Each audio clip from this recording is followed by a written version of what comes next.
All right, so we got which video game zombie apocalypse is the deadliest? Okay, so off the top, we got Resident Evil. We got The Last of Us. Could potentially 50-50 maybe survive that. Actually, no, because if you get bit, you're done.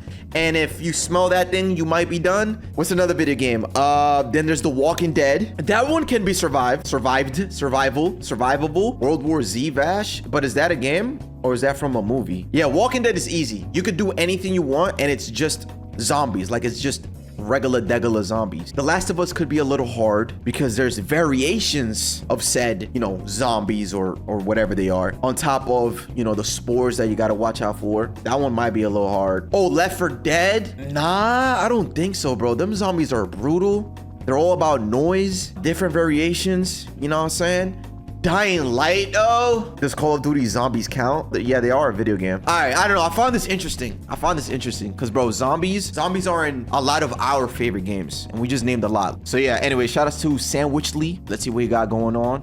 Zombies are considered one of the pillars of the horror genre. These rotting corpses are found throughout films, TV shows, books, and video games. Despite all that, whenever it comes to conversations around zombies, people ask boring questions like, where would you hide from them? Or how long do you think you could survive? But in today's video, I want to tackle this from a different angle. I want to start analyzing the threat and grade the zombies based on how well they would do their job of infecting everyone on Earth. Yes. So prepare for the apocalypse with me as we analyze our undead foes. Firstly, let me establish who or what we're grading. As I mentioned before, zombies can be found throughout modern media, which is why if it's like Minecraft zombies, that's pretty easy. I mean, obviously, that's gonna be like a 1-star. I'm assuming this is The Walking Dead. This will be a little harder, maybe like a 3-star. I don't know what this is, but if this is Left 4 Dead, GG, bruh. I'm limiting today's zombies to those found in video games. Yes, I understand there are many films and books with zombies, World War Z, but now I'm we're a gaming dead. channel, so I'm just gonna are you kidding me, bro? World War Z, we're all dying. Stay in the video game lane. Second, we will grade only the zombies from the top-selling video game franchises. People care more about these zombies, and their sales prove it. So, what are our top 5 franchises? In no particular order: Dying Light,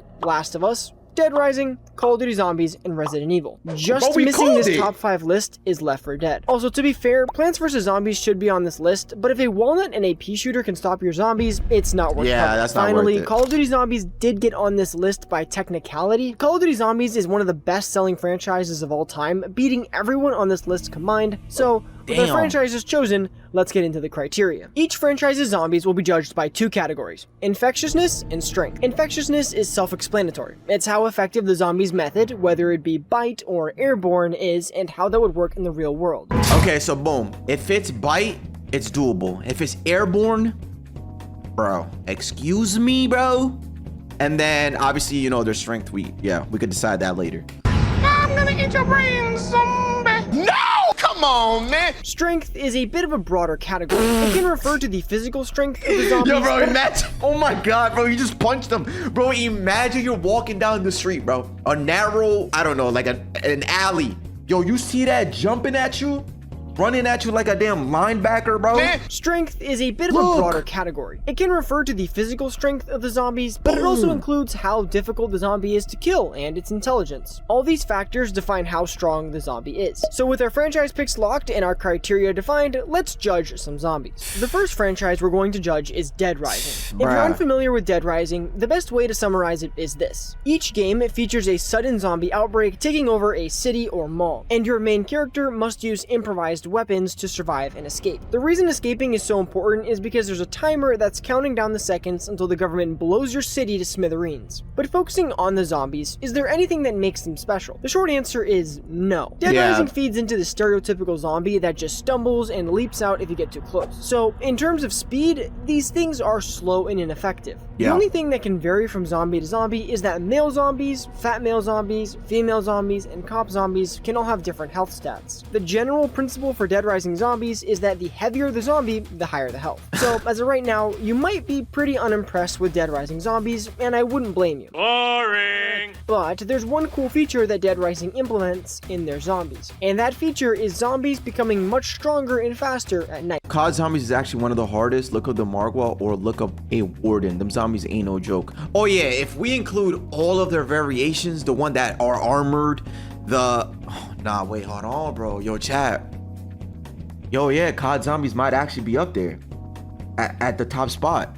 This effect on the I wanna zombies see which is ones the he, only like, saving mentions. grace for their strength. If we take Dead Rising zombies and toss them into the real world, they don't stand a chance. The only way they could infect people is by using pure numbers. Sure, I could fight off 1 or 2 zombies trying to grab me, but if I got cornered by 5 or 10, things could get complicated. However, if this infection occurs at night, zombies with increased health and speed present a much different challenge. This could give the zombie virus an edge and the zombies a shot at surviving. How about now just it's time don't to go talk about outside how these at zombies night? spread their virus. Since they gave into the slow and stumbling zombie stereotype, biting is the primary form of spreading the infection. There's even a correlation in where a person is bit deciding how quickly they turn. But with all that said, the virus wouldn't stand too much of a my chance God. in the real world. The reason is this drug, Zombrex. This wasn't supposed to be a Dead Rising lore video, so here's a quick rundown. Within the Dead Rising story, the first outbreak occurs in Willamette, Colorado. The outbreak is revealed to the public, but by then zombies will Oh spread. yeah, by the way, did y'all know that they released a remastered version of Dead Rising? I want to see if it's like, I want to see if it's good. I might try it.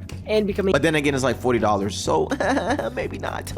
Willamette, Colorado. The outbreak is revealed to the public, but by then zombies will spread and become a nationwide problem. To combat people turning into zombies, a drug named Zombrex was created, which can slow the effects of the infection. Someone bit on the arm can take Zombrex every 12 hours to prevent themselves from turning, and they can live a normal life for the most part. Why is this important, you ask? This means that if the Dead Rising zombies were put into the real world, it would be possible for the world to develop a cure, which defeats the purpose of a zombie virus spreading and taking over the world. So for strength, I'm rating these zombies 2 Chuck Greens out of 5, and for infectiousness, it's 1.5 Frank Wests out of 5. Moving on to our next zombie franchise, The Last of Us. While there are many This was differences hard. between The Last of Us and Dead Rising, one of the important ones is the setting. Dead Rising occurs within the days or even hours after an outbreak, but The Last of Us is set 20 years later. So grading infectiousness on The Last of Us is somewhat easier. We know the world has collapsed, and in the years post-outbreak, no one has been able to clean up the zombie mess. But let's talk a little bit more about the zombies themselves. These undead are infected with a fungus called cordyceps brain infection. There is a real-world version of this fungus, but it can only infect insects, Like and insects, no cases yeah. have been found in humans. The Ants reason and is that the stuff. human immune system and body temperature make it impossible for the fungus to survive. But within The Last of Us, the fungus mutates and can infect humans. The way the virus is spread also presents a great challenge. The usual biting spreads the virus,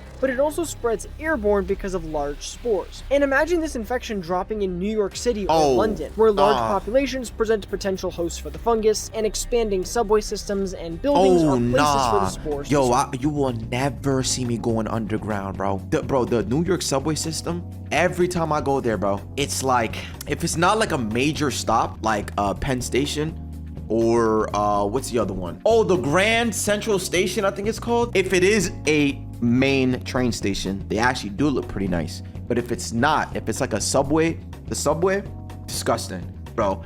And there's already a lot of creatures, a lot of not just like actual animals considered creatures, but people, bro. Subway dwellers, man.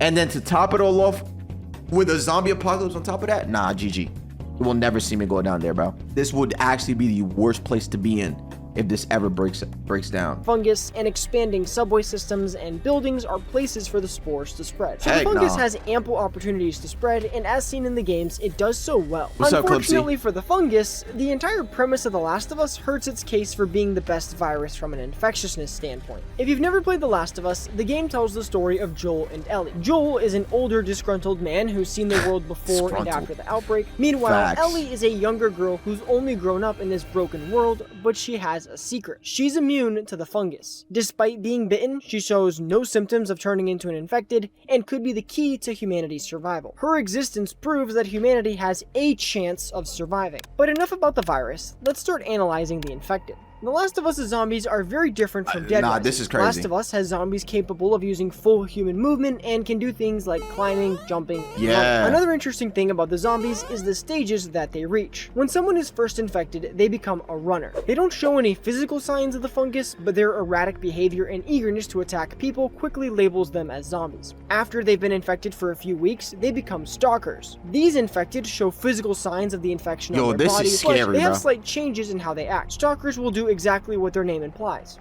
stalk you. They are intelligent enough to follow their prey and ambush it, but at this stage, they aren't much more difficult to kill. It's just this slight increase in intelligence that makes them more of a threat. After the stalker, the next stage is the clicker. Infected people become clickers after a year of infection. These horrifying creatures have extreme fungal growths on their head, which causes their eyes to burst off their heads. Oh my god. This means they are blind, but to the dismay of survivors, they've developed echolocation. Just like bats, they use noises to perceive the world around them and track down potential snacks. Another interesting point about the clickers is the fungus on their head doubles as armor. The fungus growth is so thick that a bullet to the head won't be able to kill it, which makes it very dangerous. Sheesh. And if you think that's bad, let me introduce you to the final stage of infection commonly found in The Last of Us, bloaters. No, These bloaters massive is crazy. abominations occur after years of infection. They are essentially tanks, and with such thick fungal growths on them, they are extremely difficult to kill. While they are slower and less agile than runners or stalkers, that doesn't make them less dangerous. In fact, the 4 stages of the cordyceps infection And this is the thing though, right? So in the Last of Us world,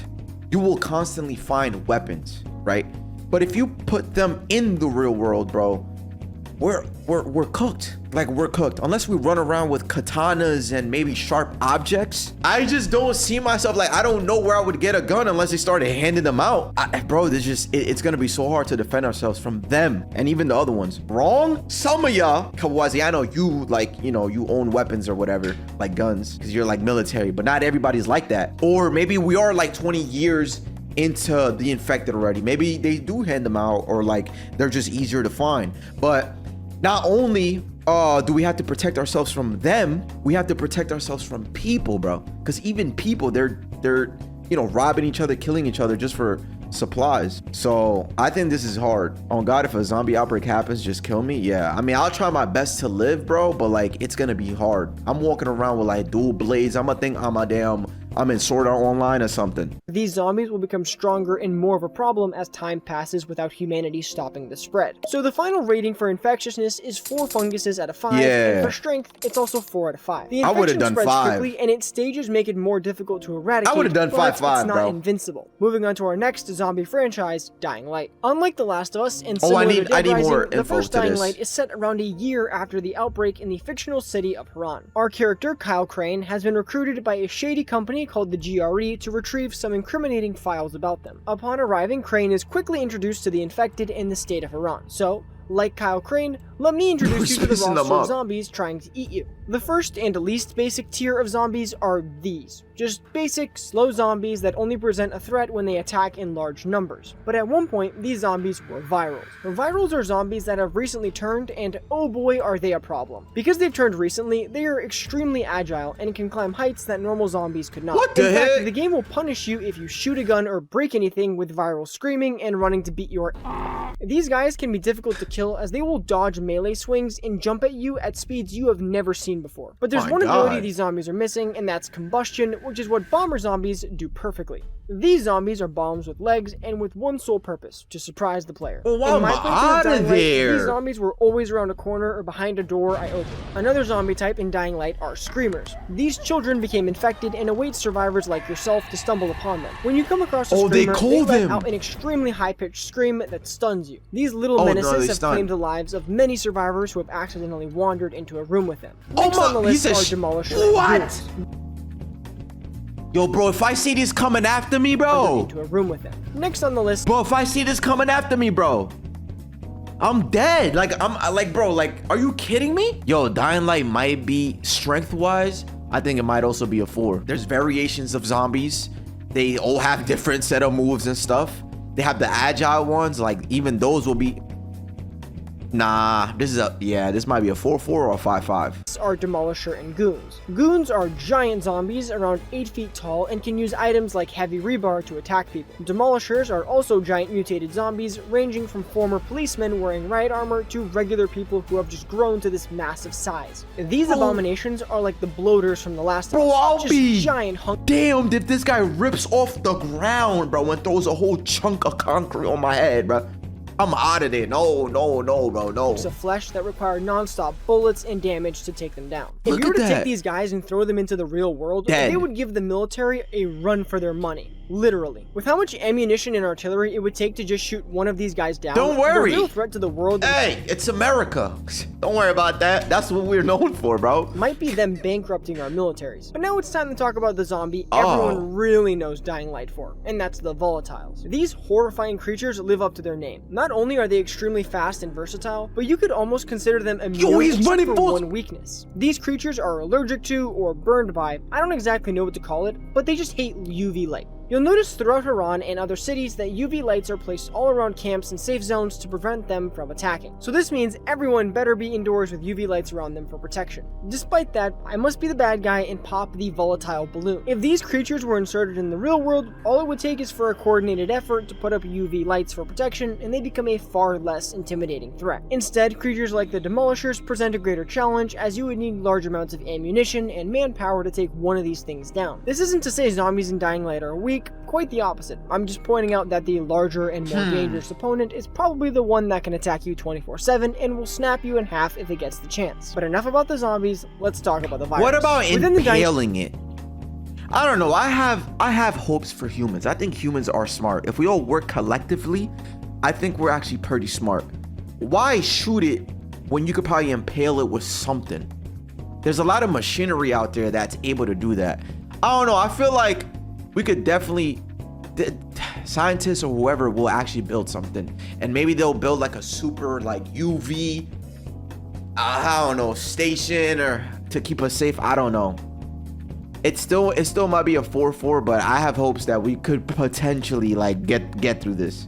Light universe, the zombie virus is called the Haran virus. There are some theories as to how the virus began. Some say it was from a food source, and others say it came from aliens. No, I'm not kidding. That's real. Within Dying Light, you can find a crashed UFO. You can also get kidnapped by aliens within the DLC. Now, the alien cutscene is a joke, and you can hear the developers voicing it laughing.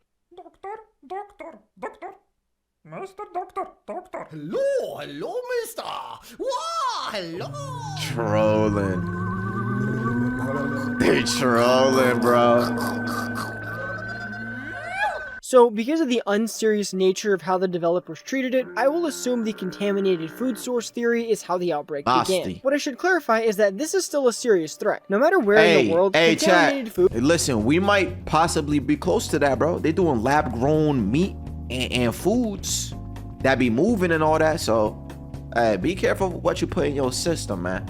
Began. What I should clarify is that this is still a serious threat. No matter where in the world, contaminated food could cause an outbreak that no government or health organization is prepared for. However, what makes the Dying Light scenario interesting is how the virus was initially stopped. Kyle Crane detonates a nuke to blow up Haran and eradicate the virus. Additionally, a vaccine against the Haran virus is created and mass-produced. The only reason it ever gets out is because of an organization called the GRE, which experiments with the Haran virus and makes an even deadlier variant that gets out. And while the latter variant is stronger, they both are spread by bites from those already infected. But circling back, what makes this virus difficult to rate is its complicated history. Government agencies contain the original virus and they stop its spread. Things only get out of hand when the GRE starts performing illegal experiments for military purposes.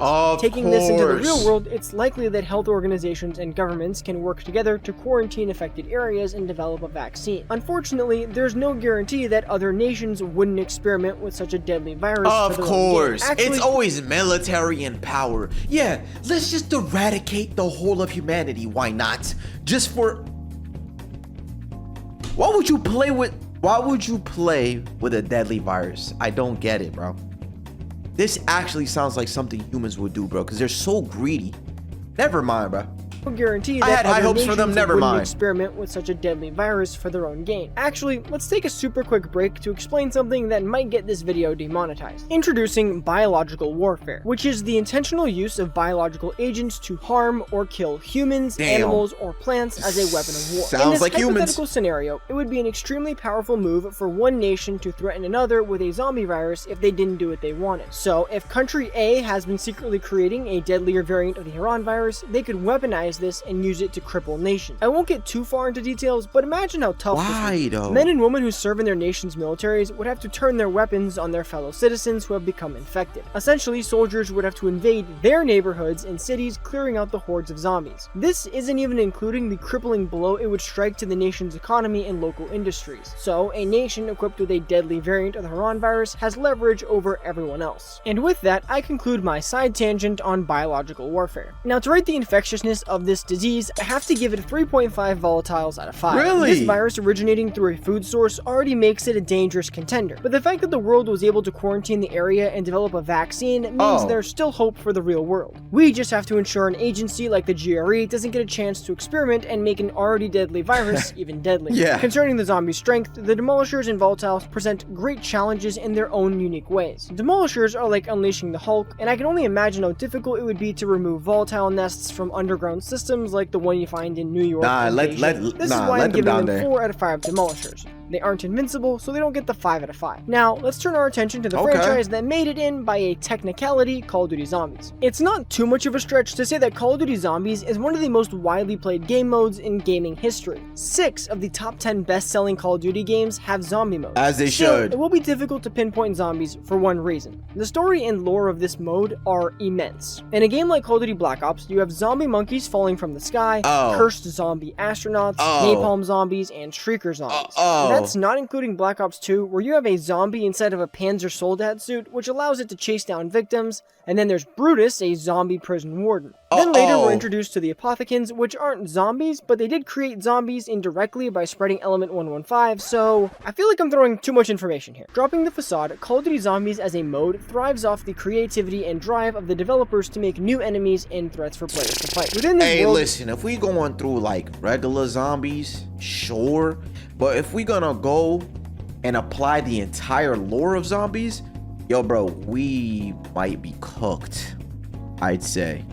You have many enemies based on the map you choose. It's safe to say that no modern military could counter these waves of the undead. Interestingly, within Black Ops 1 and 2, we see a world caught in the middle of this, and the world ends with missiles being launched off the moon into the earth. Zombie strength gets 5 ray guns out of 5. Moving on to infectiousness, I have to introduce you to Element 115. This element is used by a group of evil galactic beings known as the Apothicons. These jerks use Element 115 to manipulate reality and universes that they invade. Within the Call of Duty timeline, Element 115 crashes onto Earth like an asteroid. At some point, it's discovered by Group 935, a team of scientists whose goal is to create weapons for the Nazis to win World War II. While experimenting with the material, they discover its ability to reanimate the dead into zombies. Unfortunately for the scientists, once they make this discovery, the undead start to spread and take over the whole facility. From that point forward, the storyline of Treyarch Zombies begins. But, stopping to apply this to the real world, we don't stand a chance. If Element 115 were to drop in the real world at some point in modern history, it's nearly guaranteed scientists and government agents would be exposed to Element 115. And while Element 115 can be used to reanimate the dead, zombies can also be created by exposure to it. But question though, reanimate the dead from like where though? Where did these deads come from? Because we have something called a coffin. The whole point of said coffin and burying people 6 feet under is for this reason, so they don't come back to life. So even if they get reanimated, they can't get out. I mean, sure, there will be certain areas if, you know, the bodies weren't buried right, or, you know what I'm saying, etc. I feel like it won't be widespread as much as we think. You know what I'm saying? It's during war, so I'm guessing those just laying there. Oh, I see. Well, during that time, sure. That's very, you know what I'm saying, unfortunate. But I feel like if it's dropped now, wouldn't we be good though? Or am I just thinking too much about it? I don't know, let's see. The worst part is that these zombies are vicious. The zombies do not need to keep those they infect alive or intact. They tear apart their victims mercilessly and let them reanimate later. Also, I mentioned earlier that the world has missiles launched from the moon at it, so I think no matter how you put it, humanity is screwed. Because even if we get rid of all the zombies, the pure existence of Element 115 on planet Earth means these giant galactic creatures appear and make zombies themselves. Infectiousness gets a 5 Juggernogs out of 5. Returning returning to your typical zombie franchise, it's Oh. time to talk about Resident Evil. If I'm honest, I have never played Resident Evil. This game has always been the spooky game I would never touch, so to give you a proper video, I had to research a lot about Resident Evil and its premise. The first Resident Evil that I was introduced to was Resident Evil 5. I went to GameStop back in the day. I bought Resident Evil 5 because I went in to buy Call of Duty 4 Modern Warfare. You know, English is my second language, so I didn't know what pre-order meant. So when I heard come to GameStop to pre-order, I'm thinking the game is out. So I went to GameStop, I asked for Call of Duty. They said, that doesn't come out until like a month from now. I said, oh, I was already at GameStop. I didn't want to leave empty-handed. Boom. So me and my brother, we bought Resident Evil 5. We played Resident Evil 5. We got to the first area of the village where they noticed us in that one hut or whatever. Yo, I was scared for my life. We quit the game. We did not play for a week. Whole time we kind of wanted to return it, but our parents never took us back to GameStop. So eventually, like me and my brother, we were like, bro, we have to like play this game. We bought it. So I was scared shitless, bro, trying to play that game.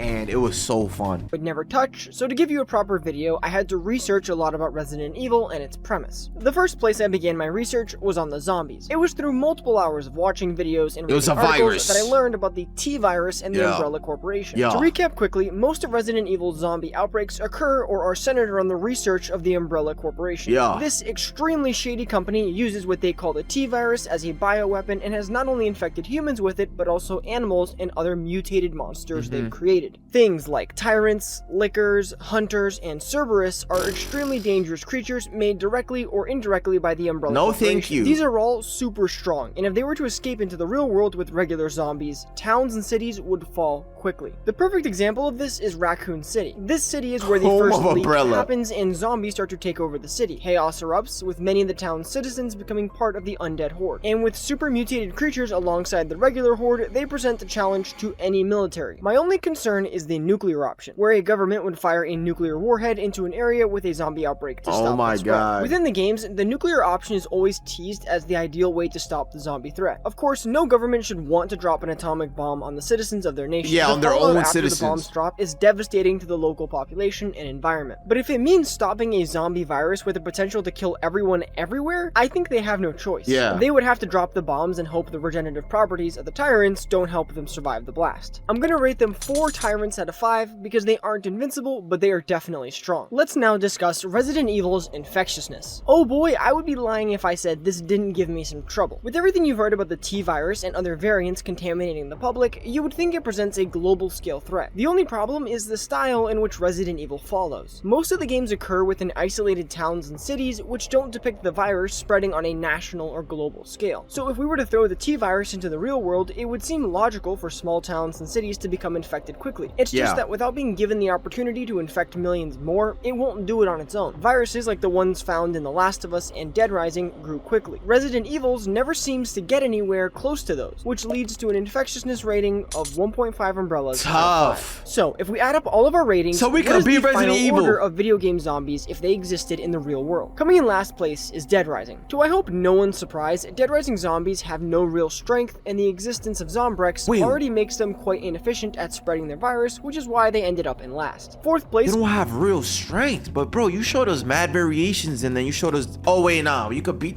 Yeah, you're right. You could beat them with the UV light and guns or whatever, but still though. Goes to Resident Evil, which struggled with a similar problem of global scale infection. In third place is Dying Light, which had a high strength rating, but when considered how much you would have to. Scratch what I said. I thought Dying Light was 5. Dead Rising. Yeah, okay. Dead Rising at the bottom, Dying Light on top of Resident Evil. Okay, never mind. I got it wrong. Concede for this hypothetical global outbreak, it doesn't look that promising. In second place was The Last of Us. The only reason it didn't get first is that the zombies aren't invincible, and the existence of someone like Ellie means there's hope for humanity. And first place is Call of Duty Zombies, which if it ever becomes a reality, we're all screwed, so just press the like button. Yeah, bro. If it's anything alien related, bro, we are cooked. At night, Dying Light would be the absolute worst for the world. Countries without power would fall immediately. The TLDR of the COD Zombies lore is essentially, you're all gonna die. Yeah, for me, any zombie that can run and or has the potential to climb is game over. That's what I'm saying. Like, if we put ourselves the way the world is right now, bro, the way humans are, bro, think about it. brain rot, social media addictive, unproductive goofballs, bro. If you throw us into any of these scenarios, there's a chance that we are cooked, bro. You're telling me a zombie can run, react to sound, climb, zoom across stuff? Come on, man. Give them zombies Cocoa Melon? Oh, and that's it. We win. Let them get addicted to Cocoa Melon, and that's it. That's mad funny, though. Yeah, that was actually a good video. See, it was really interesting. Really interesting video, bro. Shout out to Sandwich Lee.